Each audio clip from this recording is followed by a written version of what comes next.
Padmavati P. Present sir. Mustafa S K. വന്നില്ല. കേറട്ടോ sir? വേണ്ട, അവിടെ വന്നാ മതി. സുശീല പി. Present sir. എന്നാ പിന്നെ ഞാൻ പോട്ടോ sir?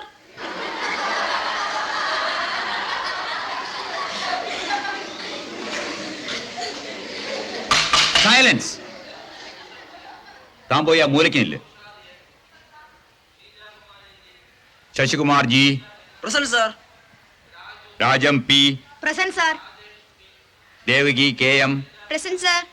Meera A. Present sir.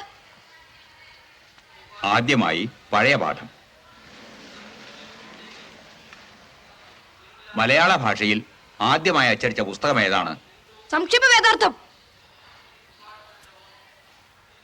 എവിടെയാണ് ഈ പുസ്തകം അച്ചടിച്ചത്? ഇറ്റലിയിൽ. പുസ്തകം എഴുതി അച്ചടിപ്പിച്ചത് ഫാദർ ക്ലെമന്റ് ആണ് സാർ. ഇനിയത്തെ ചോദ്യത്തിന് അജയകുമാർ ഉത്തരം പറയേണ്ട. സമുദ്രത്തിൽ മുങ്ങിപ്പോയ കപ്പൽ ഉദ്ധരിക്കുന്ന പ്രവൃത്തി പോലെയാണ് ചരിത്രാഖ്യായിക നിർമ്മാണം.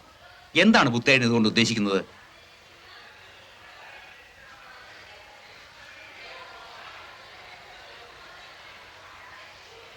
മുരളീധരൻ.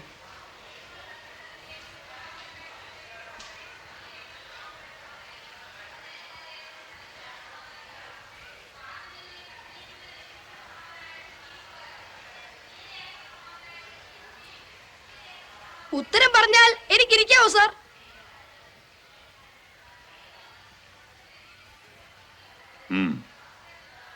പുത്തേഴത്ത് രാമൻ മേനോൻ സമുദ്രമായി സങ്കല്പിച്ചിരിക്കുന്നത് നമ്മുടെ മറവിയെയാണ്.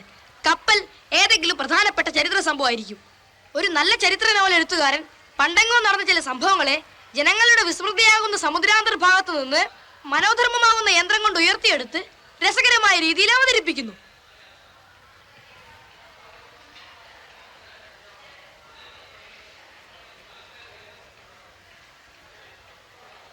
പണ്ടന്മാരും മണ്ടികളും ഇരുന്നോളൂ.